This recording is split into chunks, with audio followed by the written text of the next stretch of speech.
Thrift stores are my favorite place to find furniture flips. In this video, I'll show you how I took these two random pieces and made them go together.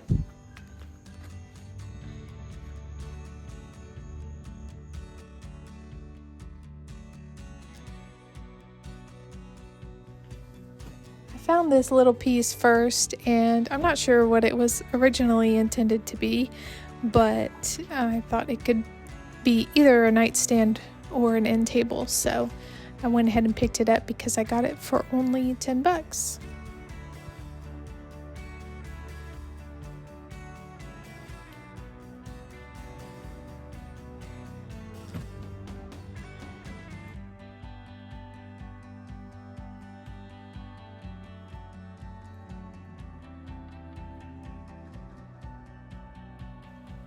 After trying to sell a few single nightstands on Facebook and then relisting one as a pair, and it sold in the first day, I decided to try to make sets of at least 2 pieces whenever possible. So I went back to Habitat for Humanity and found this little bookshelf. It's nothing special, but it is solid wood and it was only 20 bucks. So I went ahead and picked that up.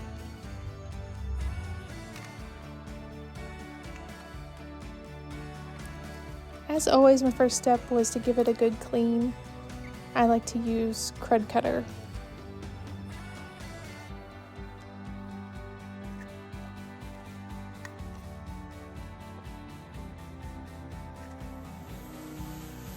Next, I sanded the top, and this took forever on this piece.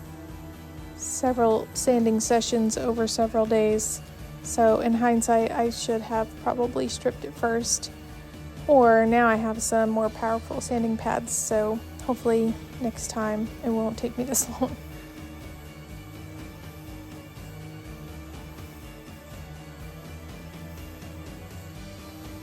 I knew I wanted to do a paint wash on the top, so that's why I'm sanding it down. If I was going to do a gel stain or paint it, then that wouldn't be necessary.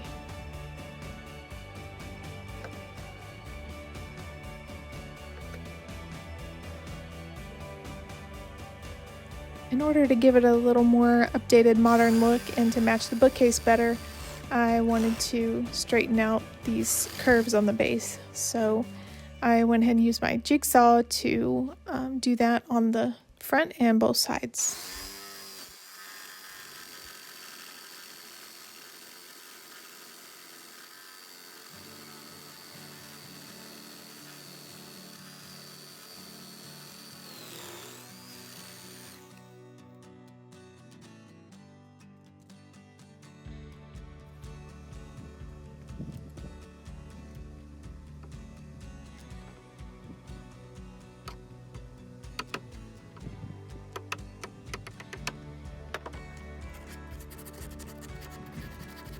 And then more sanding, just to make sure those edges were nice and smooth and straight.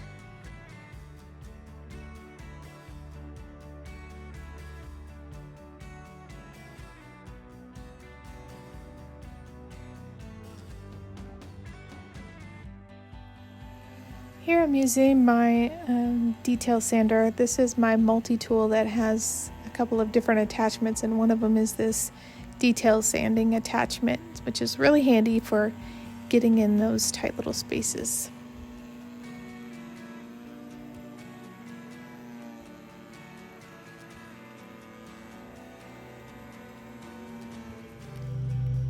To get this mustache looking trim piece off, there were 2 screws in the bottom, so we took those out and then took a mallet to it, and unfortunately broke off the little pieces, the 2 little curves on the front.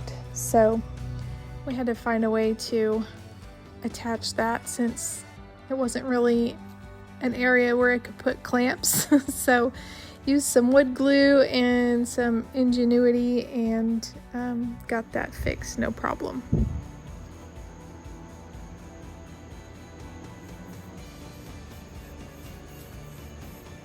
Once I got this top sanded, some of the wood was really pretty, and I debated about just doing a clear coat or a gel stain, but there were some darker black looking spots and just wasn't totally uniform, so I decided to go ahead with the paint wash.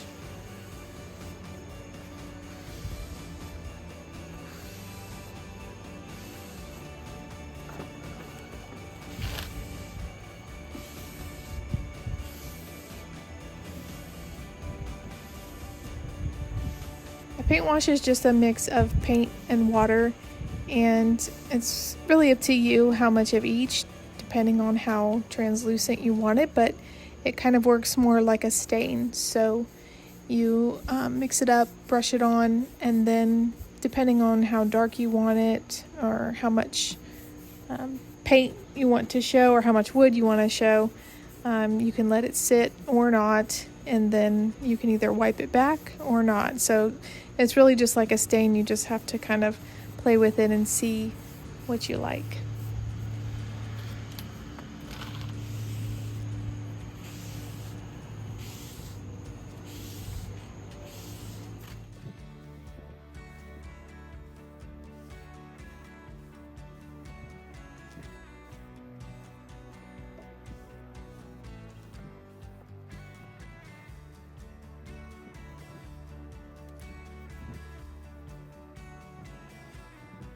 So for this one, I used Heirloom Traditions brand paint. They're all-in-one paint, and I used two colors, Cappucino and Putty. And then you can apply it with any kind of brush or foam brush, whichever you prefer. And you want to apply it in the same direction as the grain.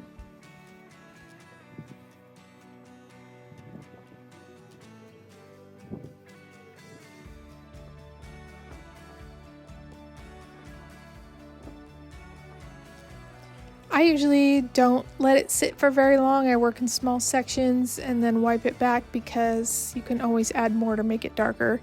But if you make it too dark for your liking, then you would have to sand it. And I did way too much sanding already on this piece, so that's my thought process.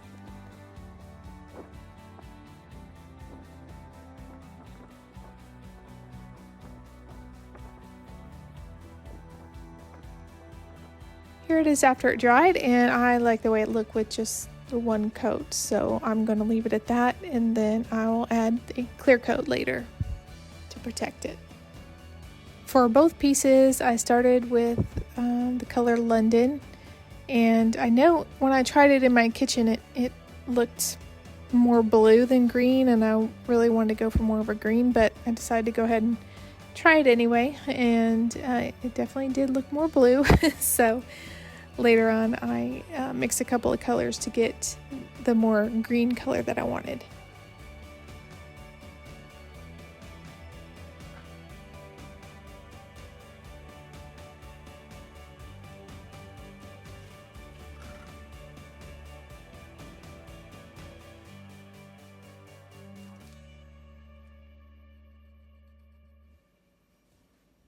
Let me know in the comments if you like the format of these videos, if you've watched any of my other ones, or whatever feedback you might have, because it's probably pretty obvious that I'm still new to making these, and I would just love to know if people are wanting more detail or less. Is it, too long, too short, the music's annoying? I mean, whatever. I would appreciate it.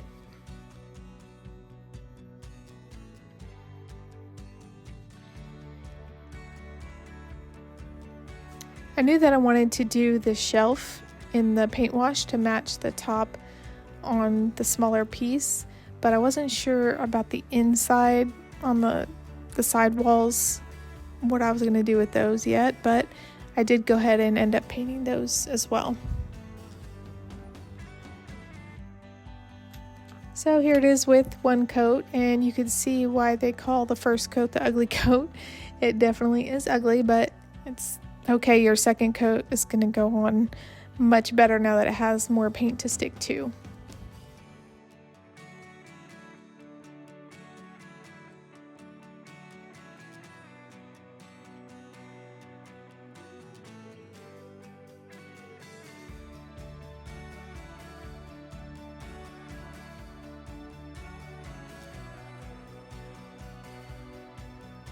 A lot of times these pieces that you find, the drawers will be kind of dried out and faded, and so I like to use a wax or an oil of some sort to get some moisture back in there.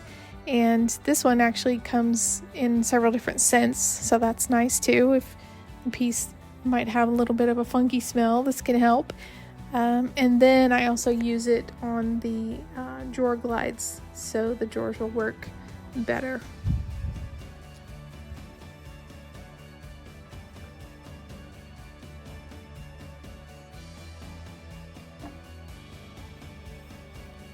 This brush that I'm using is specifically for wax. It's made by Annie Sloan, and it's got really tight, stiff bristles, so it works really well for this.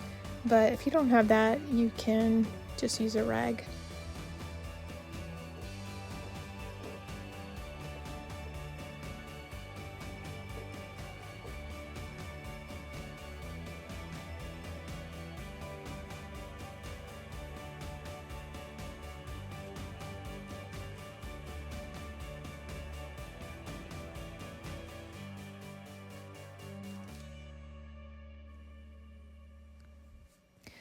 So I decided to go ahead and paint the inside on the left and right side, and then I'm going to use a peel and stick wallpaper for the back, and then I'll use the same one in the drawer and the back on the other piece so that they go together.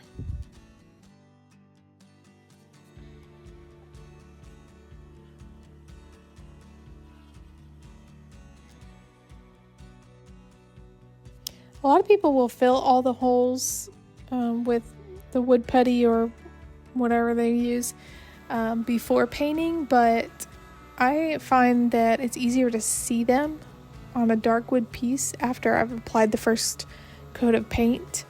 So I usually do a coat of paint first and then go back and fill in everything that needs it, and then give those a little sand, make them smooth, and then my next coat or two of paint will be perfect.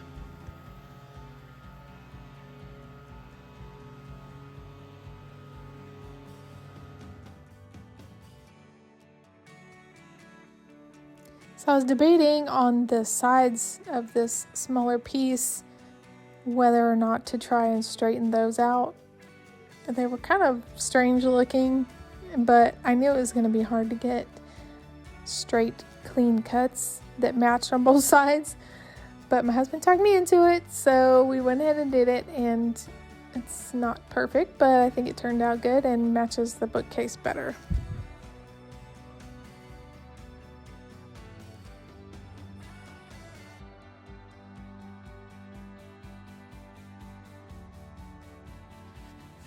So the shelf actually on the underside of it did not have that thick glossy layer to it, so I just flipped it over and cleaned it off and then did the paint wash on that side.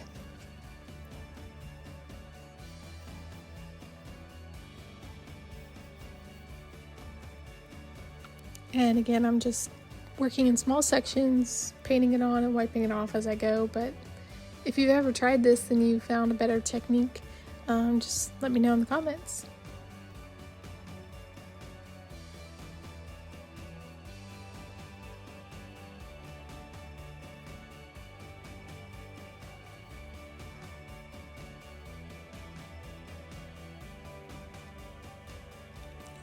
You can see after the first coat, this one was still pretty red looking, so I did have to do a second coat of the paint wash to make it match the other piece.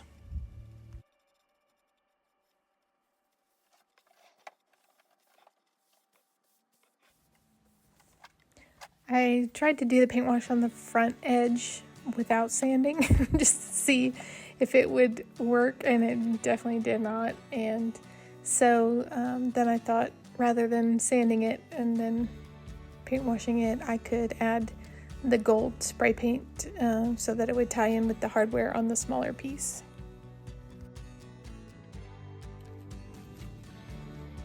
After that was dry, I did my clear coat. I think I ended up doing 2 coats on the top. And I like this Varathane water-based because it's real easy to clean up, and it won't yellow over time like an oil-based might. So on the paint washed pieces or wood finishes, I use the matte, and then on the painted surfaces, I like to use the semi-gloss.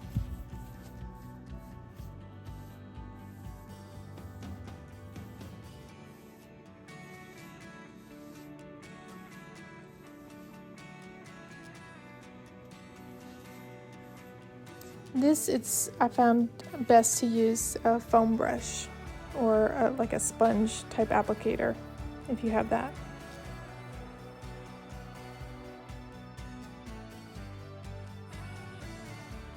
This is a great hack to paint hardware so that it takes you less time and you don't have to do one side, flip it over, do the other side.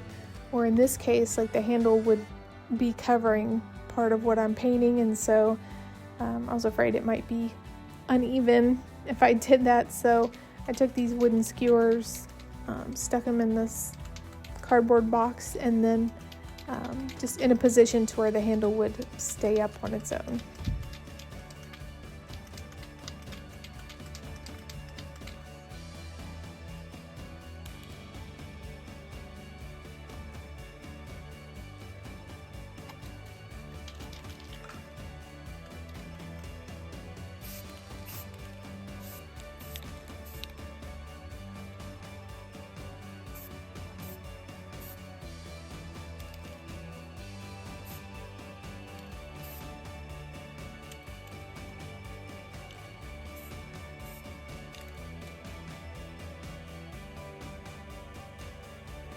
I found this hardware in my stash from other pieces, and I just like the shape of this one better than the one that came on it. So it's similar, but just a little bit longer, and I just like the way it looks. So here I had already put on 1 coat of the spray paint, which is a champagne bronze color, and then I'm just roughing up the areas that still need more paint, and I'll do another coat.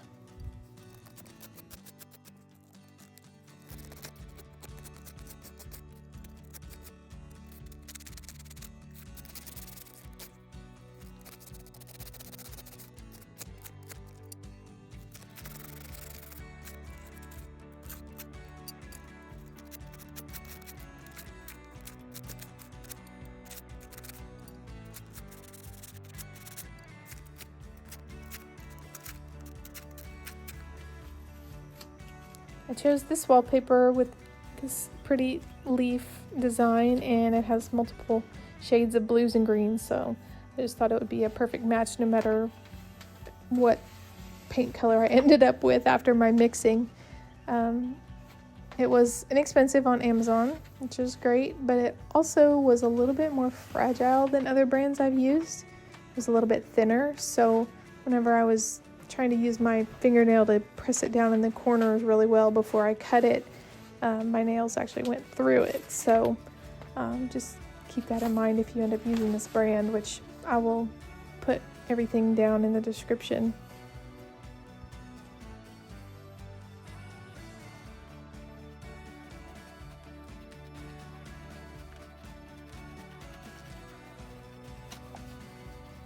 Wallpaper usually goes on, of course, vertically, but in order to have minimal seams, I just decided to do it horizontally,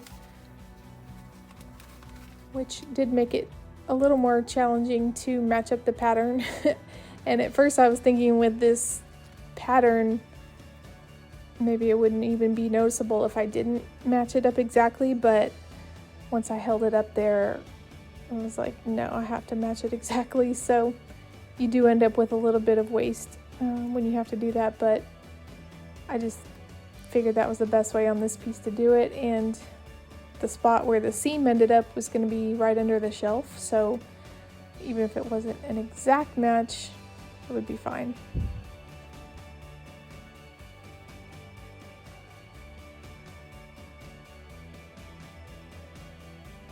They make a little plastic tool that you can use to get all the air bubbles out once you've gotten it stuck down, but I just prefer to use my hand because then I can actually feel where the bubbles are. Or you could use something that you already have, like an old credit card or plastic putty knife or whatever you can find will work just fine.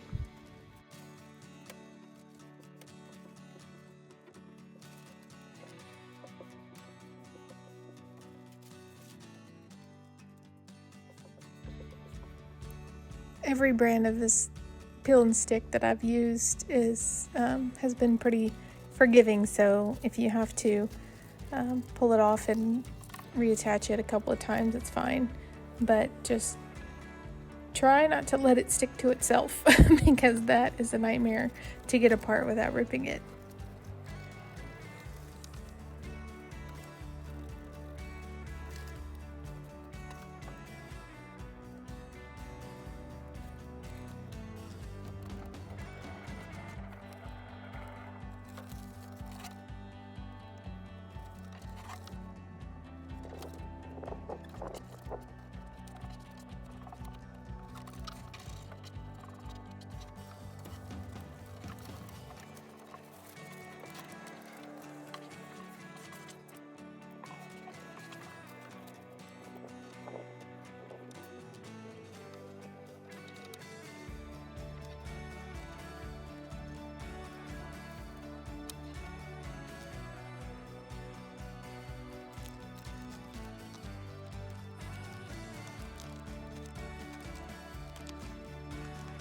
Once I get it stuck down the way I want it, then I just go around the edges and press that down as much as I can, and then use an X-Acto knife to trim it.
And there you have it. Here is the finished product. I just love the way that these came out, the colors and the way that they coordinate, even though they're not an exact match that came together. I just love taking old furniture and giving it a new life. So hopefully somebody will enjoy these pieces in a bedroom or a living room or an office. I feel like it's pretty versatile. So we'll see. I posted it on Facebook Marketplace and we'll update when it sells.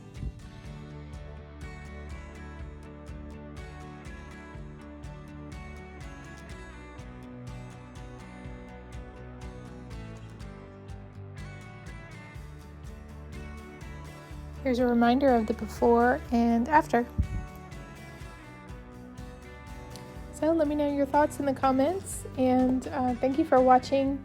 If you like this video, please click the thumbs up and hit that subscribe button. It doesn't cost you anything, but it helps my page grow, so I really appreciate it. See you on the flip side.